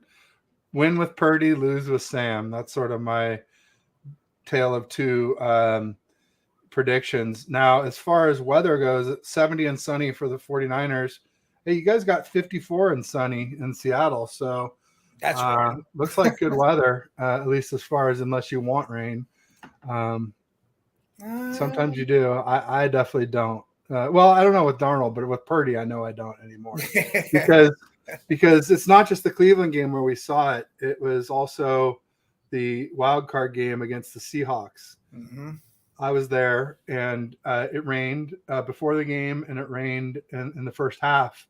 And Purdy struggled in the first half. People go, "Oh, well, we scored 14 points." I'm like, "Yeah, well, we were losing 14-16." And then Purdy lit him up in the second half for like 30 more points. Yeah. Once it dried out, the sun came out and the field dried out and the balls dried out. And so I think it's fair to say that Purdy is a fair weather QB. Yeah, listen, the Browns don't need anything else against them. We got P.J. Walker back there again. I don't want any rain or water. I don't want nothing. Nothing. There you go. Well, good luck. I hope you beat the Seahawks. I have a feeling that it's going to be a long day for me at Levi's, but hopefully Sam Darnold proves me wrong. Hopefully, like I said, we end up with a quarterback controversy. If he plays that well, there's a controversy. That would be great. because then, I wouldn't have to go into my woe is me. Why did we trade Trey Lance away? We really could have used him, because I know that's just that soundtrack is just playing in my head right now. Real quick, got the Shaw Show in the house. Anshul is here. Says, hey, Ted and Mike, you're a little bit late. Anshul, we're probably wrapping pretty soon. But check out his podcast, his YouTube channel. Great stuff there. He's been a guest on my show many times, and I've been on his and whatnot. Good stuff there from Anshul.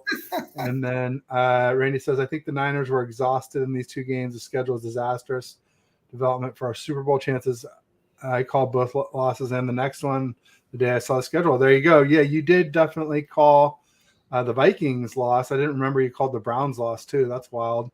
And then I know you're calling the Bengals loss here. CMC is tired. We overused him. He going into the Vikings game, he had 133 touches. Mm-hmm. And our next highest weapon was Deebo Samuel at 38, 95 touches less. That's crazy. It's crazy. And so I wrote an article before the game. I was like, to CMC or not to CMC, because clearly he was, in practice and could play if he wanted to, pain tolerance. And I was saying, I don't think we should play him. I was saying, I thought that we probably needed to rest him, even if he wasn't injured, but now he's injured. That just makes it easy peasy, rest him. And as it turned out, like, I could see why we did. Like, there's no way it would have been close if we hadn't played him. We could have won, especially maybe if Brock hadn't got his concussion. Yeah. But ultimately, in this case, the way it worked out was the worst case scenario, where not only did we play him, but we played the hell out of him. There was like at the end of the game, like, oh yeah, and CMC's been on every offensive snap of this game. And I'm like, great. So we didn't even slow it down at all, because Kyle can't. Kyle just, if he's got his toy, he's going to play with it, and it doesn't matter. Until it breaks. Yeah. It just, there's no off switch. There's no like, oh, we'll put in Mason for a little bit here. Or Elijah Mitchell came in for one play and was fairly ineffective. So, yeah, it's crazy. Kyle's that guy that says, oh, that's my bat. My bat broke. I can't hit without my bat. Yeah. So CMC gonna break, and then that's what his excuse is gonna be. Oh well, CMC down, so we're good, but he's down. That's why we're losing. No, they can't take. Kyle always has excuses like that. He's got stuff like that now. Right now, he's blaming Wilkes. So even though he's there on the same mic, man, he could say, "Don't blitz at the end of the first half, man. What are you thinking? Drop 8. What? Rally." Jags game will be huge. Yeah, it's going to be a tough one for sure. Trevor Lawrence is playing well. They're hot. Sunshine. They'll be at home. Little sunshine. Yeah, and they got Travis Etienne. They got Calvin Ridley. Ridley back from the gambling. Yeah, Ridley is a hell of a receiver. Yes. And even Christian Kirk was really good last year, even better maybe this year. Their defense has been sneaky good. Yeah, they've got the other Josh Allen. They've got that number 1 overall draft pick from the year after they took or before they took Trevor Lawrence. Yeah, I'm blanking on his name, but the edge player, Jadeveon, something like that. Trey the Wave says, watch out for the Seahawks defense, Walmart version of Boom. Great value Boom. Yeah. The great value Boom. I mean, Devin Witherspoon had a game against, I guess it was against the Giants, but still, he was everywhere in that game and hitting and pick six, and he was just dominant. I was just like, oh man, I could see why, because a lot of people were like, oh, you should have taken Jalen Carter there if you're taking a defender, because he ended up going 4 picks later to the Eagles. I think either way, you're probably in good shape with either one of those guys. Yeah, sorry. Well, I mean, if the chat's hopping, we could go a little bit longer. It's just we had sort of got to the end of what we were talking about. I mean, if we want to talk more about future games, I guess we could. But I feel like we've kind of I'll let Mason cook. Yeah, I mean, Mason came in. He was doing well against the Browns, and then no carries against the Vikings. It's kind of like Randy Gregory. Randy Gregory, sacked, all this stuff. Oh, yeah, let's cut his snaps. Oh, yeah, Mason, nothing. I don't understand that either. I mean, the guy can play, so let him play. Yeah. I think it's just, he doesn't know the routes as well and the blocking schemes as well. And Kyle's big thing is no block, no rock. Still, all right, simplify it a little more when he gets put in and let CMC go sit on the bench for us. Yeah, and just let him run. Yeah, you don't have to block if you're running the ball. Let Juice block for him. Right? Exactly. There you go, man. Come on. Jeez. This isn't rocket science here, folks. I use okay, I had to read the whole thing first because the way it started, I was like, I don't know where you going with this, Randy. I know you're usually pretty good. So I used to stuff my wiffle bat with newspaper, tape the outside. LOL. Home run hitter, big slugger. Randy cork. Babe Ruth Daytona. Wish we could have Parsons without trading up instead of Trey. We'd be stacked. Yeah, we could have. We could have had Micah. We could have had Penei Sewell. We could have had Pat Surtain II. We could have had you still might get PS2. Smith. Shoot, there's so many people we could have had there. The tackle, left tackle for the Chargers. There was all kinds of guys there. It's a shame, but we whiffed. Sadly. And it wasn't a whiff until we let him out of the building. At least as long as he was here, could always turn into something. That was part of my frustration. Yeah.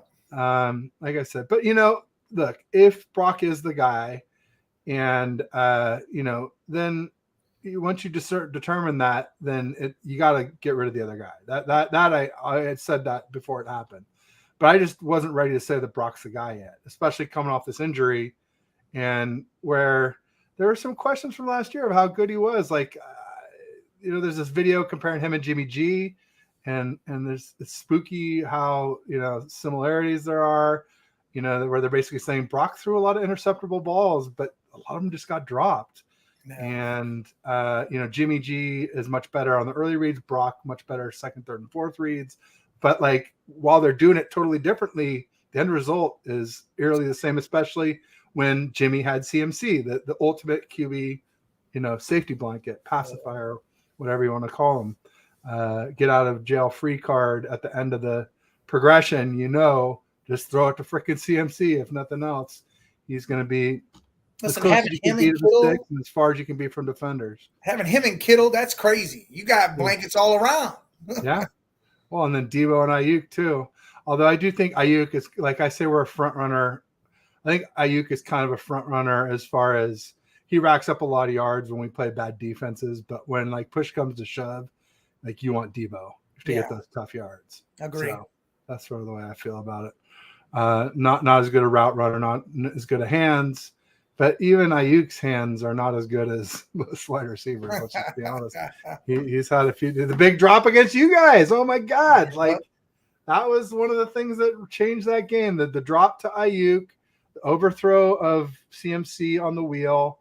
And then he overthrew Ayuk 2 or 3 times where people called it drops. But I'm like, to me, if it goes off your fingertips, that's not really a drop. You can't say if it hit your hands, catch it, because you're not catching anything on a fingertip. No, if it's in your palm, like, on the tips and you're like outstretched and it's over, over and outside. It's like, to me, I get it. It's catchable, but it's not like it's not a drop either. There's like a gray area in there. Yeah. Bryant saying maybe Trey Lance will be back on the Niners one day. Josh Johnson been on the Niners a couple times. Oh man, I don't want him back anymore. After he's been a Cowboy, like he's. Especially once he goes out there and actually plays as the quarterback, that's when you're like, man. Yeah, I could never root for a Cowboy. I don't know if I could root for an ex-Cowboy because we haven't had a lot of them. Well, I guess we had Ken Norton. I did root for him, and so I really like Ken Norton. But I don't know. The thrill might be gone, Bryant. It just, I don't think I can go. It's like an ex-girlfriend. You go get back together. It's never the same. Like I'm not. But listen, now hold on. You can get back with your ex, and all of a sudden it'd be different but better. That's a tricky. That's a double-edged sword there. This happened. This happened for you. Oh yeah, but listen, me me and my old lady, I mean, me and her are on rough ends right now, but dude, they're 15 years apart. And I moved down to Cincinnati to be with her. Damn. Like, and we were like high school stuff. And then I was going through some rough things in my life and doing some dumb stuff. Yeah. So I had to go chill somewhere. But when I came back here, you know, I came out, went and saw her, and things just clicked. So I now, guess you know, I mean, I've it seen can it work a happen. couple times. It can happen. I was just saying, for me, it never worked out getting back together with anyone. But hey, everybody, both people got it better. Like the Niners got to get better. Kyle Shanahan's got to be able to be all right. You know, I'm sorry, and then Trey Lance has got to be a better quarterback in order for it to work. But yeah, if both sides don't come together better, then no. All right. I'll keep a little bit of hope alive. A little candle lit for that one. Ernie says, I'm just Madden GM. I'd take Parsons, traded Bosa for a haul, and let Armstead go a while ago. Yeah, I mean, Armstead, for sure. I don't know. I would just love to have Bosa and Parsons, though. I mean, with that'd be Hargrave, nice. I mean, we would never have gotten Hargrave in that case. But, no, but still Bosa and Parsons. Just maybe some just, you know, Vince Wilfork type two-gapper, space eater, monsters of men in the middle, which we never seem to get anymore on the 49ers. Bryant is a wild man, absolutely. Sam Area, he's excited for Sam. Get Josh Johnson back. He will take you to the Super Bowl, I think he meant. It might not.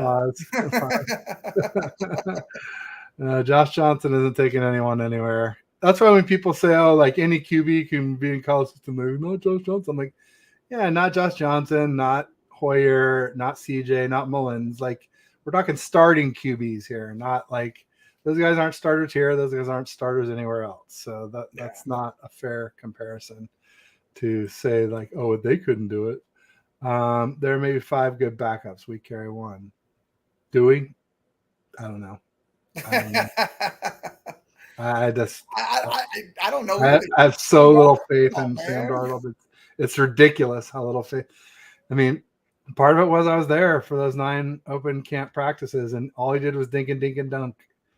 And then he had a couple nice throws in preseason, but he also threw, I guess, 1 interception was he threw to Ronnie Bell, and it was like one of those ones I was talking about for Stafford, where it's like not an interceptable ball, but it gets intercepted. Yeah. But I just will never trust him until he proves it in a real game. So hopefully this Sunday he can make me a believer.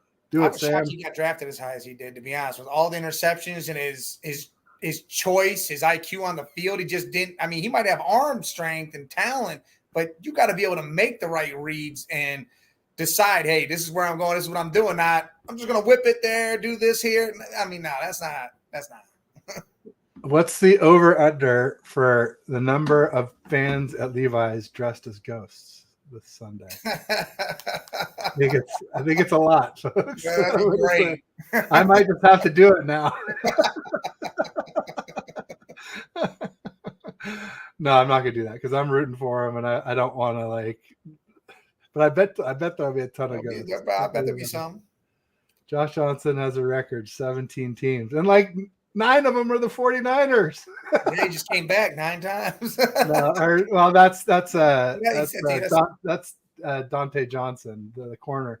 Josh Johnson, he is like 6 or 7 times with the Niners. Still, that's a lot, more than a handful. I think the record was Dante Johnson was like 9 or 10, and then there's the receiver, the Eagles receiver, who then bulked up to be a tight end for us and then tore his ACL. I wanted to say Addison, but that's not it. I'm never going to think of it. Mathis. Somebody help me out with that receiver who turned tight end. Oh, we got Bashar in the house. What's up, Bash? He and I do balling with Bash and Ted on Fridays at 3. Great guy. 49er Minded is his channel. Make sure everybody likes and subscribes. Jordan Mathis. Jordan. I think that's it. That sounds close. I think it is. I think it's Jordan Mathis. I'll look it up. I think it's Mathis. Mathis. Yeah, that's something like that. No, it's not coming up. Something Mathis. Anyway, someone will figure it out for us in the chat. So I scooted down. Let's see here. 5. Okay. Trey the Wave says or CMC QB. Yeah, I really thought CMC would throw the ball some against the Eagles last year in the NFC Championship game. He can throw. He obviously threw against the Rams. Yeah. Juszczyk can throw. A lot of our skill players can throw the football. Juwan Jennings did some Wildcat QB at Tennessee. You're reaching in a bag now. Now we're trying Debo threw a TD against the Rams. So Debo and CMC both have TD throws in the NFL. Juszczyk is our emergency QB from forever. And that might be it. I don't know that Ayuk has any kind of thing that you can point to, but and Kittle definitely not. I don't see Kittle throwing to anybody. Jordan Mathis. Robert Mathis. Some guy says in the chat. No, it's not Robert. Robert Mathis was the DN for the Colts who played opposite of Freeney, Dwight Freeney. Exactly. But it's something like that. I like DTs better than DEs. I feel they should be our top players. Well, some of them are. I mean, Jalen Carter. Yeah, Jalen Carter. Quinnen Williams. Chris Jones is pretty damn dominant anymore. Aaron Donald was the highest paid defender until Bosa took that. And I'm just hoping Bosa, basically the holdout, he only had 2 practices before we played the Steelers week 1. So I'm hoping he's still rounding into shape. He kind of said something like that after the Vikings loss, that maybe he hasn't quite been 100. I thought it might take 4 or 5 games. I didn't think it'd take 7 or 8, but you never know what it takes to get into game shape. It's not easy. Bryant back with the Sam area. As long as it's not in my area. Oh, man. I'm running a 4-3 defense. I want the best defensive tackles and one of the best weighting at DT3. The nice thing about, as I say, so you were saying, Randy was saying earlier that Steve Wilks didn't have Steve Wilks' resume in the list of resumes for DCs this last offseason. Yeah. And the main guy who we did have was Vic Fangio, who ended up with the Dolphins. But the problem was that Fangio runs a 3-4, and Bosa is the quintessential 4-3 edge, because you don't want Bosa in coverage. I mean, every now and then, fine. Mostly you want, see quarterback, hit quarterback, and maybe, hit running back if he pops out on the way.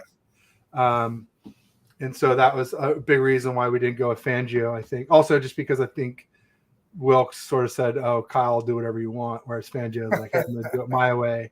He's a little more of a ego and with, he's earned it. Fangio is amazing. No doubt about it. Red Jet says she's suited up. Let's go. LOL. All right, Red Jet. I saw that video, that little clip you played with she posted herself with a helmet in her backyard. She's ready to go. Fired up. As long as you can get some sacks, Red Jet. I mean, Lord knows Drake Jackson hadn't had any since week 1. He had 3 against the Steelers week 1 and then hasn't made a peep since. Our 2nd-round draft pick out of USC. Yeah. We thought we got some big steal. Turns out he's just there's a reason why. Maybe we reached it. Ordinary player. They're he should have been a 1st-rounder, You're like, maybe he should have been a 3rd or 4th rounder. And that's too early, but hopefully he can turn it around this season. But so far, it seems like that should be one of our needs. There's something good to talk about. So you kind of mentioned earlier, people are talking in Browns land about, obviously Halloween is the trade deadline. Yeah. What you're the GM for the Browns. What are you doing? I'm telling the Broncos we want Garrett Bowles, and I'm shipping Jed Willis. I'm shipping Donovan Peoples-Jones, and I might even throw him a late round pick. But I want Bowles on that left side, so that way I don't have to sit there and watch Willis stand there and just stand straight up. I go do it. No, I can't. I cringe every time I see it. I just know anybody back there's going to get killed because he's just letting everybody round that corner. Like he just no. I want that left tackle, and to be honest, I was thinking another wide receiver out there, put him out there with Cooper and Njoku and Moore. I don't know who I would actually go get. I wouldn't mind getting D-Hop just because he has rapport with Watson, and that might help Watson once he comes back. But then you got people yelling Derrick Henry. Get him on a rental, put him back there. It'll ease up the quarterback spot, which I could see that. And again, he's a 1-year rental, so you're not paying him after this. You're not going to have no adversity with Chubb. But I'll tell you right now, if we get Henry, bring him in, he does the job. We make noise. I'm keeping him and Chubb and saying, stop somebody. Find a way. We'll do the triple option. We'll play army ball, and we'll just run and throw the ball 8 times, and that's it. Forget this devaluing, or Georgia Tech, right? Yeah. Forget this devaluing of the running backs. Yeah, there's certain running backs that are worth it, in my opinion, and Derrick Henry is definitely one of them. No doubt. Jordan Matthews is who I was thinking of. I finally looked it up the right way. Not Mathis. So that's what I was screwing it up. But so it was like Josh Johnson, 5 or 6 times, Jordan Mathis 7 or 8 times, and Dante Johnson 9 or 10 times as Niners. All right.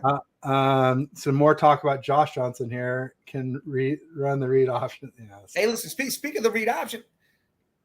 PJ Walker, why not let that dude run a little bit? Let him get out. Yeah. He got some wheels. Let him go. Yeah. Let him go, because they didn't open the offense, and it might make it easier for him to make those throws. There was a whole stat, and it said 13% missed open throws. That he leads the league. That is just no. There you go. Brent Culp says, I want to see CMC and Juice kicking field goals. No, we don't. It was bad enough when Wisnowski tried, or punter. We definitely don't want skill players kicking field goals. I remember who did it? Ocho Cinco did that. He did it in the game. Kicked the field. I doubt we lowballed Fangio, Randy. I think Jed ponies up for. It's hard to tell though because it's not public record what coaches and coordinators make. But I feel like Jed, he doesn't have any problem spending money, including signing bonuses and things like that. I feel like Jed does a pretty good job. But maybe, I mean, unless you're in the room, you don't know. Yeah. My hunch is that's not it. 49ers might get Fitzmagic. Oh, God. Really? God, I would love him to be in Cleveland. Yeah. I would love that. He's good. I think he's past his prime a little bit. No, he is. But again, game manager. That is all I want. I don't want some guy getting 400 yards a game. Just manage the game. Too much magic. That commercial's great. Conley even called it twice for no reason. We'll have to pay him soon. Yeah. I mean, Conley, I was kind of surprised he didn't make the 53-man roster. Chris Conley was one of our better receivers in camp. He's tall and he's fast. And we just don't have anybody else like that. All our other receivers are shorter in stature and not really blazers. And for those 2 reasons, I thought he might make it. Maybe we're planning to elevate him. We'll see. It'll be interesting. He says, I hate Florida. Easy choice for me. There you go. At least they have no income tax, though. So yeah, that's crazy down there. Killing us here in California. What else? Anything else we should go over, or should we call it for a second time? I think. See what Trey says here. Put CMC QB for the game might turn into Tom Brady. I mean, CMC was a QB. That's why he's so good at finding those spots as an outlet receiver. But he's too valuable. I mean, he's the engine that makes Kyle's scheme roar, and that's why he was in the MVP conversation. And that's why we need to rest him, because we need him in the playoffs. and I guess maybe he'll get some rest at the bye, but shoot, doesn't look like any before then. That's another reason. Hey, that's another reason to sit Purdy, because your bye week's next week, correct? Yep. Just sit him. Let him get through the concussion. Let his arm rest. Just sit him. Yeah. You're right, but like I said, Kyle and his toys. If he can play, Kyle will have him out there regardless. It's already duct taped. Don't rip the duct tape right now. That's right. Duct tape and crazy glue. Yeah, you got to let that heal. After that, shit, it's broke. You got to get the soldering iron out and mold it back together. You can. Yeah, exactly. Well, Mike, thanks for stopping by today. I appreciate it. It's been a lot of fun. Always, anytime you need, man. Yeah, we'll have to do it again soon. I'll be more likely to do it if you guys actually beat the Seahawks. No, I'm just kidding. But I definitely really want you guys to beat the Seahawks, and let's see that great historic defense of the Browns. Let's see it bounce back after the 456 that the Colts put up. I think we talked about it backstage, but we didn't really talk about it on the show. What's crazy is, but I got into a lot of trouble with Browns fans because all that happened, but yet they still, if you play fantasy, they had the most fantasy points a defense can give out that week. I'm like, that doesn't make no sense. You give up 38 points and you still have 17 points. But I mean, that's a blocked field goal. That's the two. All the turnovers, that's the touchdown. There's a lot of stuff that went into that, but no doubt. Yeah, no, I mean, there's a lot of greatness on that defense, starting with Myles Garrett, of course. The guy's an absolute monster. He, even though, I mean, I will say with the asterisk, Trent Williams was playing on one leg, but he won 31% of the snaps against Trent. And that was the highest of Trent Williams' career. So that's not all the injury. Some of that is definitely Myles Garrett as a beast. That dude's a freak. I mean, he jumped over that line and blocked that field goal. Like, you literally box jumped over an entire two lines, didn't touch nobody, and blocked that field goal. Like, that was crazy. That's something you don't see. He's incredible. No doubt about it. JOK, the whole secondary, Delpit and Newsome. And, all right, I got to take that back. That's something you did see. Palomalu did that. Thing is Palomalu is not even half Myles Garrett's size. Myles Garrett's size, he should not be doing that. No, right. Palomalu is like 220, right? 215. Yeah, Garrett's about almost 3. He's like 290 or something. Yeah, that's a huge difference for sure. And way taller, too. Yeah. No doubt about it. Randy saying good chemistry, great show. Trey, the way it's the Seahawks versus 49ers NFC Championship, you never know. I think it's Niners Eagles, or I said Niners Cowboys, but no preseason, and then I was thinking it going into that Niners Cowboys game, but the way they just laid down against us, I just don't see how they can. Listen. I still think you said you thought the Chargers should have beat them. I don't think the Chargers are a contender. I still think the Lions can have something to say about it. Yeah, the Lions. I really think the Lions. They got a great O-line. They got good weapons. They got Jameson back, and they've got Amon-Ra St. Brown. And they got the two-headed running back monster. They use it. Playing well. Their defense is playing well. I don't know what happened against the Ravens, but their defense didn't even touch Lamar. There was 0 sacks. 0. Didn't even touch the man. That was we know about that. That's how many we had against Kirk. So. Oh, sheesh.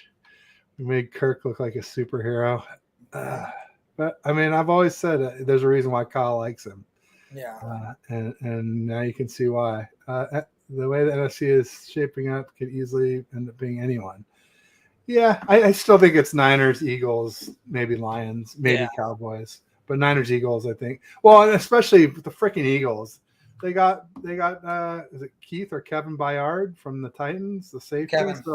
Kevin Byard, like, this is their weakness, and he's one of the best. And they just plugged him right in. You talk about losing Jesse Bates. I think Byard is maybe not quite at that level, but they're both top safeties in the league for sure. Well, see, Cincy lost both their safeties. And that crushed them. Look, their secondary is weak. They are Really? weak. They're young and weak because, especially at the safety. I mean, you got Dax Hill back there. You got your young guys, but dude, I'm telling you, if you can beat them outside, like if Debo was playing in this game, this be crazy. He'd probably kill it. He'd probably be killing it in this game. Oh man, I miss Debo for sure. But maybe this is where we'll see that front runner Ayuk that I talk about, where he shows up against weaker defenses. This is why I said Kittle Racks up all these yards. Everybody goes, "Oh, he's better than Debo." It's like, no. Dude, he's just better against bad teams. This is why I say Kittle. This will be huge for Kittle coming across that middle, doing those slash routes, slant routes. Oh, I think he would kill this defense. You can play Kelsey all the way in this defense. All right. I like that. Philly wash Sunday. They're going 7-1. Yeah, I can't imagine the Commanders are going to beat them. But the Commanders did play them really well in the first meeting. So came down to, was it OT? I think so. I think it was OT. So Sam Howell came away with that win somehow. It's wild. Get Kirk to the 49ers. He'd doing prime.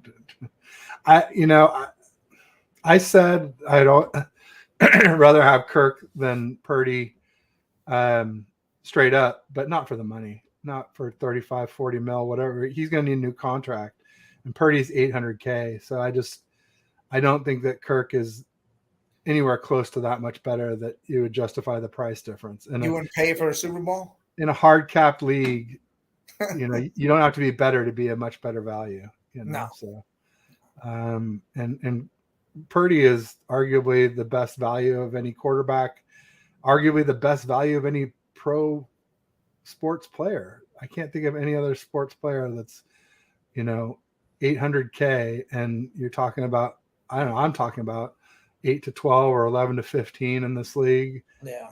That's kind of, look at Daniel Jones just got 40 million. Again, Mr. Irrelevant. Derek Carr just got 37.5. Gino got 35. So even Jimmy G got 23. Neither one of those guys should have been paid. And as much as I said that Purdy reminded me of Jimmy G a little bit last season, Purdy's at least a little bit better, and he's younger and he's way cheaper. So nowhere near the same value. Just some similar output from last year. And it's interesting always when you can see the same, two different QBs in the same system, because that's the hard thing to evaluate is, well, what would they look like with these weapons, with this O-line, with Kyle calling the plays? You know that it's an advantage to be here, but sometimes it's hard to see how much until you see Jimmy G leading the league in interceptions and I played 5 games.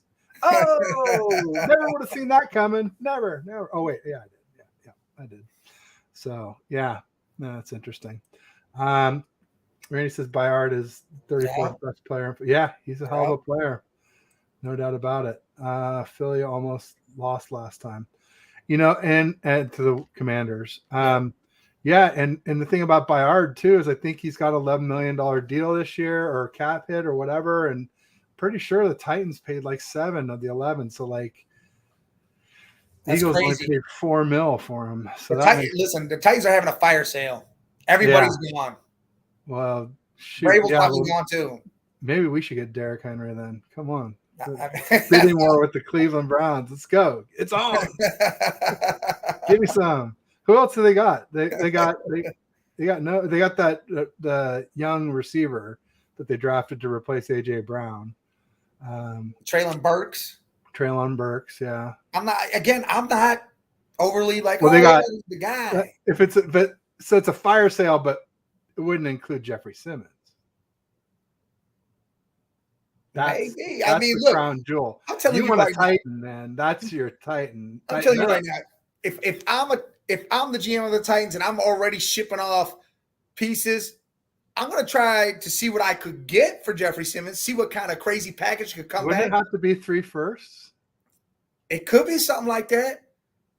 It could be, because I'm telling you, if you can get me some crazy stuff where I end up. We talked about Chris Jones and Aaron Donald, but isn't he in that same conversation? He is definitely up there. Yeah. He is definitely up there. The man's a disruptor all over. Quinnen Williams. Yeah. Quinnen Williams, dude, that guy. Jesus. You look at him, you don't even think he's that much. He's braces, always smiling.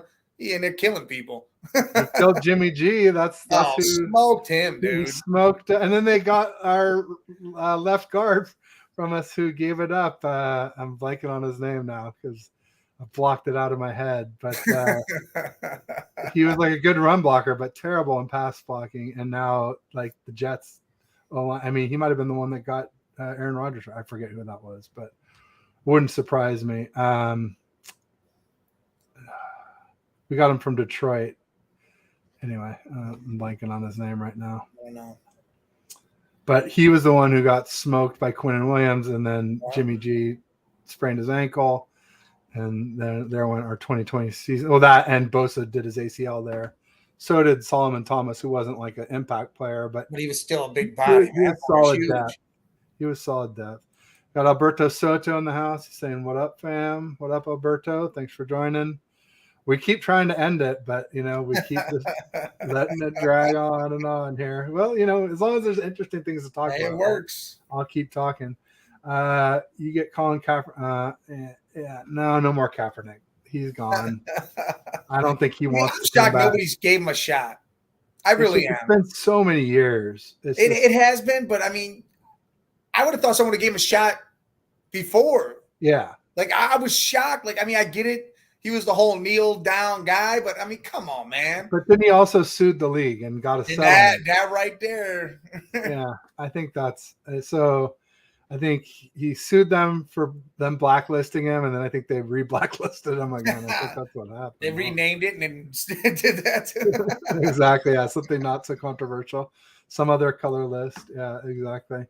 Brent Culp says, can we make this a weekly or regular guest? Oh, hey.